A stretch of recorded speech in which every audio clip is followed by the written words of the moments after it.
Dobar dan. Ž. Kaj je? Aj bila gužva? Sorry. Sploh ni panike, živijo. Ž. Sploh ni panike. Daj mi ti povej, kako bi ti rad videl, da bi te ljudje poznali? Mogoče se moramo vrniti na začetku. Ja? In takrat se je pojavil moj nickname Had. Ja. Zaradi tega, ker to je mitološki bog podzemlja in iz tega mi je pač bilo tako vse smiselno. V bistvu tako veliko ljudi, ki pač z njim imam kontakte pa tako naprej, mislijo, da sem jaz dejansko tako Had, ne? Da nisem rovni Kordiš. Kako svet pozna Hada? V bistvu kot nekoga, pizdi, ki je kritičen, ki zmer ima nekaj zapovedati, ki nikoli ne bo se ustavil, ampak to je Had. Rovni Kordiš je pa lahko tudi nekaj drugega. Kako pa mi, da sem jaz te predstavil? Nekdo, ki pač ima nek mnenje o nečem in ga tudi sporoča, se pravi kot nekega blogerja. Pa še eno stvar, kako sem te predstavil, da si verjetno, če ne prvi, si pa zagotovo najustrajnejši slovenski bloger. Definitivno, zaradi tega, ker pač meni to ne pomeni nič drugega, kar uživancijo. Jaz od tega ne služim, jaz od tega ne živim. Ti praviš, jaz sem bloger, jaz nisem influencer. Točno. Dajva razliko, kdo je bloger, kdo je influencer, pa dajva, kva pomeni služiti. Influencer je nekdo, ki pač zaradi tega, ker bo dobil neke stvari zastonj, bo povedal tisto, kar mu bojo rekli, da pač naj pove, recimo. Ne? Mene se ne da na ta način kupiti. Ja, lahko mi date nek izdelek v test ali pa karkoli že, ampak pač bo moje mnenje. Zakaj se jaz nimam za influencerja? Zaradi tega, ker se ne prodajam. V bistvu raje podpiram dobre projekte zastonj. A se je kdaj zgodilo to, da te je nekdo dal izdelek, pričakoval neko mnenje od tebe, pa to mnenje ni bilo glih skladno z pričakovanji? Velikrat so bile take situacije, ampak jih že na začetku anuliram. Če bi kdorkoli rad karkoli od mene, sem povem, da pač to je moja recenzija, potem se pa ustrašijo. Se pravi, nimajo te pod nadzorom, to je problem. Točno to. Ker ti, če nekaj plačaš, ti pričakuješ, da boš imel nadzor. Ti dejansko pa samo za hobi to delaš. Jaz bom rekel tako, v bistvu neka stvar, ki se mi že 15 let vleče vsak dan, ne vem, 2 ure časa na dan namenim temu recimo, zaradi tega, ker se mi zdi vse, nekaj imam še zapovedati. Kdo je tvoja stranka? Nimam jaz persone, katero nagovarjam, ker v bistvu mi je vse. Ampak recimo, sigurno neka Google analitika od zadnji stoji za Had blogom. Seveda. Ti približno veš, kakšna starostna struktura, so to ljudje iz ruralnega okolja, z mesta, spol, gotovo veš, koliko časa preživijo gor, koliko se vračajo. Take stvari me zanimajo. To vse vem. Ampak vse to mi je nepomembno. A se pol v teh, koliko 15 let zdaj blogaš? Ja. A se je ti publika spremenila v tem času? Ja, definitivno. To je zelo dolgo časovno obdobje. To je bil ta prvi val tudi v Sloveniji blogerstva, ko so vsi bomo blogeri varianta. Potem se je pa videl, da pač, če nimaš veliko bralcev, če pač te ljudje ne sledijo, ne komentirajo pa tako naprej, zgubiš malo ta attitude. V bistvu jaz zelo dobro poznam moje bralce, zato pač, če mi nekdo reče, a bi mi nekaj sodelovali, pa bi ti nekaj napisal to, kar bi mi želeli, pa rečem, sorry, to ni tisto, kar bi moji bralci želeli. Se mi zdi, da zelo veliko tvojih zapisov, ki sprovocirajo veliko odziva, bi jih mogoče nek urednik dal v kategorijo zanimivo, bizarno. Jaz tako pravim, če pišeš blog, potem ga pišeš zato, da ga kdo prebere. Če ga kdo prebere, si želiš, da bi kdo od tega odnesel sporočilo oziroma kako informacijo. Če komentirajo, pomeni, da so začeli razmišljati o temi. In ti jim moraš dejansko vršiti cukrček, zaradi tega, da pač oni se odzovejo in da ti oni dejansko dajo pač nek svoj pogled. Neke mlajše generacije, neke druge medije, pa neke druge kanale rajš spremljajo. Ne? Se ti zdi, da blog kot medij, da je v zatonu, da... Mislim, da smo v tem času že 3-krat pokopali bloge, recimo, ne? Še vedno pride na vrh, pa tako naprej, pa potem pač se spremeni, pa so fashion blogerke, pa so beauty blogerke, pa so food blogeri. Ostali blogerji, ki jih pač jaz malo zasledim, so zelo sprofilirani. Ne? Ti pa pokrivaš vse. Exactly. Jaz sem probal tudi par nišnih blogov, ampak na nišnih blogih imaš pač nišno skupino. Ampak če greš pa v nišo, boš dobil pa zelo majhen delež. Lahko pa globalno deluješ, ne? Lahko pa globalno deluješ, ampak imaš pa tukaj večjo konkurenco. V bistvu, raj imam, da pač, ne vem, imam Slovence, ki me poznajo, ki me razumejo, ki pač to, kot pa pač, da bom jaz za neke tujce v neki tržni niši, imam en blog, ki sem ga dolg časa delal, ampak je tukaj velika tržna niša, da pač je taka konkurenca, da se ne moreš pozicionirati nikamor. Se mi zdi, da si človek, ki znaš ugotoviti, kaj je danes trend, o čem se bo govorilo ali o čem se bo jutri govorilo. Jaz tukaj zagovarjam eno drugo tezo. V bistvu, da je to prediction SEO. Se pravi, jaz bom vedel, kaj se bo zgodilo čez 3 tedne. Recimo, čez 3 tedne bo, ne vem, neka dirka in jaz danes napišem post, zapora cest in v bistvu čez 3 tedne bo moj pač post na prvi strani Googlea in bom jaz dobil tukaj tega juica od Googlea, da bom pač rekel, lej, 10 000 unikov sem v enem dnevu dobil zaradi tega, ker sem pač to enkrat napisal. Na Hotblogu sem videl te AdSense, Google oglase. Res je. Koliko to prinese prihodka? V evrih, tako da si ljudje znajo predstavljati. To je bilo tako, ne vem, $10-12 na mesec. In to Pri tvojem trafiku. Par 100 000 unikih mesečno, recimo. Zdaj, ki je pa začel Google spreminjati to logiko, zdaj pa imam tam $10-15 na dan. On skozi pravi, jaz nič ne služim, ne služim. V česar oni hodiš živi, kadar ni hat. Imam SP že, mislim, da je 7 let ali nekaj tacga, 6 let. Jaz imam eno logiko v življenju. Poskus v čim krajšem času zaslužiti toliko denarja, kar res potrebujem minimalno. In pač potem uživati v življenju. Zato, ker nekaj pozabljamo ljudje. Denar je pomemben, ampak v bistvu čas je edina stvar, ki jo ne moremo kupiti. Ok, s čem se ukvarjam? V bistvu, ja, lansko leto avgusta sem zaključil po 18 mesecih na delu. In kaj je bil izplen tega, pa tvoj learning? Jaz nič ne pluvam po medijih, oziroma zelo tako velika se ugriznemo jezik, zaradi tega, ker vem, kakšne so razmere v medijih. Bralci nočejo kvalitetne vsebine. In če ti nočeš kvalitetne vsebine, potem ti nič ne pomaga, če ti najboljši novinar piše pa tako naprej, če ti hočeš pofl. Kaj pa si delal tam na delu? Jaz sem imel dejansko splet Sveta kapitala čez. Zadnji let se ukvarjam z razvojem nekega brenda. Sem videl, to je CBD, prehranska dopolnila. Točno to. Jaz mislim, da smo ljudje že malo preveč sit tega push marketinga. Ne zaupamo več temu. Če je neka stvar zelo veliko oglaševana, pomeni, da imajo zelo veliko denarja. Se pravi, če imajo zelo veliko denarja, je njihov izdelek zelo drag oziroma zelo poceni in oni zelo veliko lahko na njemu revenue naredijo. Ljudje smo zvesti blagovnim znamkom. Pač, ne vem, če imaš enkrat Volvota, boš vedno Volvota verjete. Tako še za kakšno, koliko je delo, neka poznano slovensko podjetje ali pa brand tudi svetuješ oziroma jim pomagaš trenutno? V bistvu lansko leto, konec leta sem pisal neko digitalno strategijo za eno večje podjetje. Digitalno komuniciranje je zelo tak splošen pojem. Pa zašiftaš to v drugo smer, pa rečeš, podjetje ne bo več komuniciralo, ampak bojo zaposleni ratali ambasadori blagovne znamke, se pravi podjetje, in bojo oni komunicirali, je pa ta stvar malo drugačna. Zakaj bi se jaz pogovarjal z, ne vem, raznimi brendi? Jaz se s človekom rad pogovarjam. A razmišljaš, kaj je tudi v menjavi medija?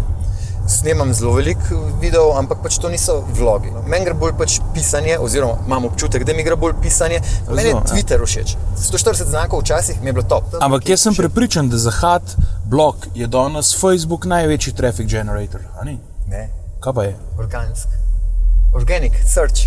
Organic search. Jaz imam skoraj 70% organic searcha. Daj mi zaupaj, kater blog ti sam bereš.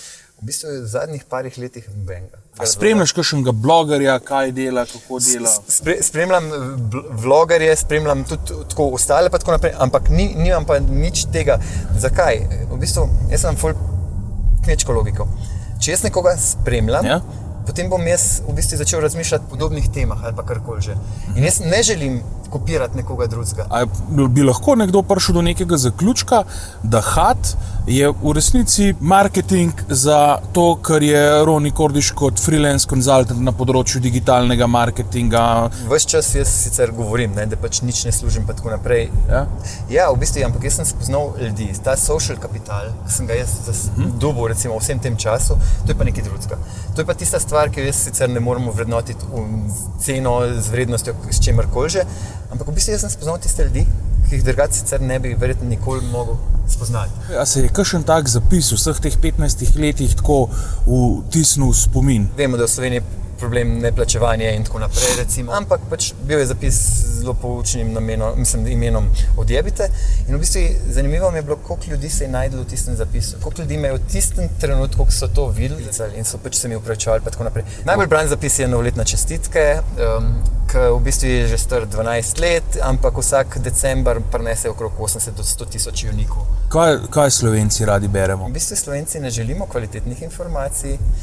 Slovenci imamo radi trače, rumene stvari. Če ti nekaj pozitivnega napišeš, tebe plačujejo, so takoj očitki. Če pa ti nekaj spljuvaš, je pa vse kul. Eno od tvojih teh prepričanj ali pa mnenj, ki jih deliš, tako 200, no taki. Ena je tvoj pogled na prehranjevanje, pa veganstvo. To drugo je pa, da so zelo neke tvoji politični pogledi so se tudi nekje v času tvojem življenju so se izoblikovali in ne odstopaš. Jaz prihajam iz Zasavja, srce imam na levi strani, zaposlen sem bil, prva zaposlitev je bila na Ultri, famozni Ultri. Potem je prišel, ne vem, zares in delal sem pač v politični kampanji. Franjo pomagal zraven, se pravi ta prvo, ki je bilo od Zaresa, tudi pri Danilu Turku malo, pa zakaj ne bi podpiral, zakaj se ne bi jasno izpostavil in rekel, to je to. Kdaj pa si postal rastlinojed? 3 leta nazaj je bilo za 1. maja. Večerja v neki Michelinovi restavraciji, ko pridem z večerje, ugotovim, da nisem čutil nobenih okusov. Sem rekel v bistvu takrat, ok, probam jaz en mesec, da vidimo, kako se to zgleda. Če mi bo uspel, bom ponosen, bom pa videl naprej. In dejansko pač po enem mesecu sem jaz ugotovil, da se bolj počutim. Kako se mi zdi tak velik podpornik hrvaškega turizma, slovenskega pa ne? Ja, v bistvu drži. V bistvu stvar je o tem, ne? Jaz imam zelo rad Istro. Vsak vikend, ki si v Istri pa tako naprej, dobiš drugačen odnos, recimo, ne? In to se zdi ena izmed pomembnih stvari. Zakaj nisem s slovenskim tako zadovoljen? V bistvu ne zaradi tega, da bi imel karkoli proti, ampak mislim, da se preveč ukvarjamo mi s tujci, pozabljamo pa, da slovenski turisti so v Sloveniji še vedno zelo pomembna stvar. Zelo veliko si mladi ljudje želijo za poklic imeti, da bi bili influencerji, youtuberji. Kaj bi dal ti en nasvet nekomu, ki bi želel to biti? Če si tak človek in pač če to ljudje imajo radi, potem je to super. Če se moraš pa pretvarjati, pa tega ne počni.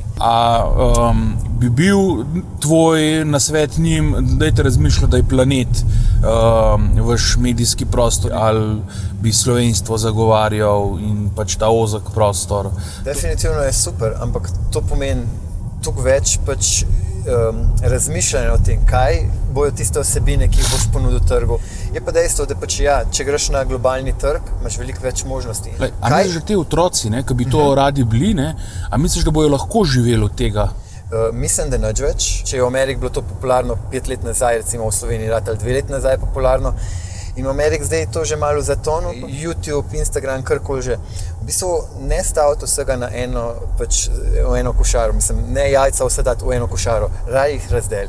Kdo pa misliš, da od teh slovenskih influencerjev najbolj poslovno uspeva? Predvsem dobro živijo tisti, ki so že prej bili medijsko prepoznavni. Zaradi tega, ker v bistvu so že imeli pač svoje ime. Imaš, ne vem, razne lepe afne, imaš Cirile, Komotarje. Zakaj si ti 15 let obdržal? Pa nisem se oziral na ostale. Zaradi tega, ker sem verjel v stvari, v katere sem delal. In pač nekaj verjameš. In če si v tistem, ne vem, si postaviš neko ime, potem boš lahko zelo dober, recimo, postal. Zdaj, se veš, sodoben biznis se ukvarja z nekim disruptionom. Kaj razumeš kot disrupcijo, ki te napada? Disrupcija je to, da v bistvu smo se ljudje v tem času navadili konzumirati instantno, hipno informacije. To pomeni dej.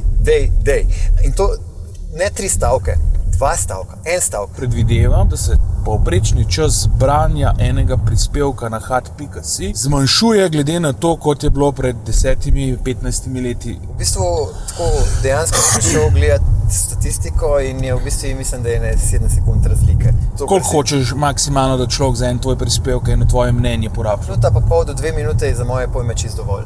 Zapisi, ki so potrebovali, ne vem, par dni raziskovanja, par dni ukvarjanja pa tako naprej, ben ga ni prebral. Dost naporno je imeti enega takega človeka v družini, ki ima tako jasno mnenje in to mnenje včasih ni po volji velikim ljudem. Kako tvoja družina gleda na to? V bistvu so se navadili in tudi jaz sem se navadil. Povem svoje mnenje, ampak ne da se mi pa do nedogled razpravljati o tem. Kaj ocenjuješ, da je bil nek ta game changing mejnik v tvoji karieri? Za mene je bil ta breakpoint, takrat bom dobil več obiska z Googla, kakor pač prek vseh drugih kanalov. Se je zgodil zelo zgodaj, že takrat, mislim, da po letu pa pol ali nekaj takega, recimo.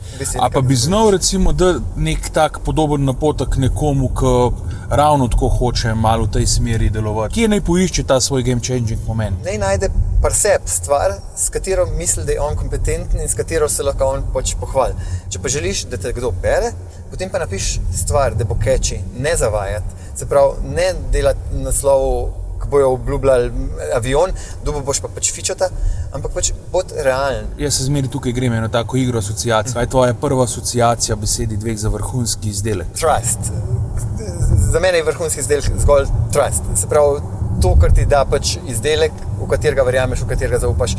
Kaj pa je zate asociacija na vrhunski marketing? En tak izmed lepših primerov je konkretno Red Bull. Narediti na ta način, da pač ljudje sploh ne bojo videli, da jih ti nadleguješ, ampak bojo oni verjeli, da pač je to stvar, ki jo oni želijo. Kaj pa je zate prva asociacija na zadovoljno stranko? Za mene je zadovoljna stranka tista, ki bo znala povedati, kaj je bilo vse narobe v tistem procesu.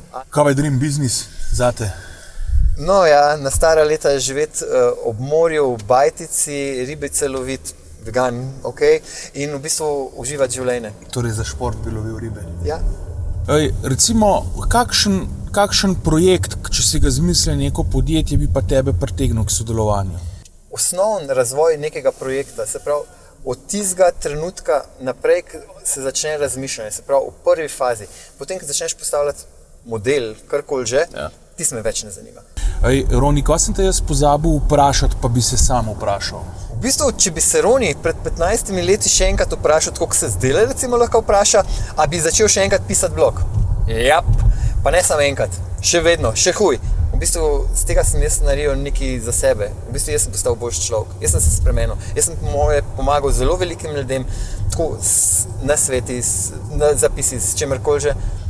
Kaj bi bil nasvet Hada kot game changerja vse, ki iščejo svoje game changing momente? Včasih so rekli, failure is not an option. Ne? V bistvu ne drži. V bistvu iz napake se največ naučiš. Večkrat boš v življenju zajebo stvari, boljš boš lahko uspel.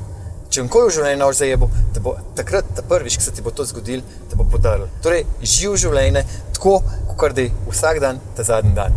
Roni, hvala ti, me veseli. Enako.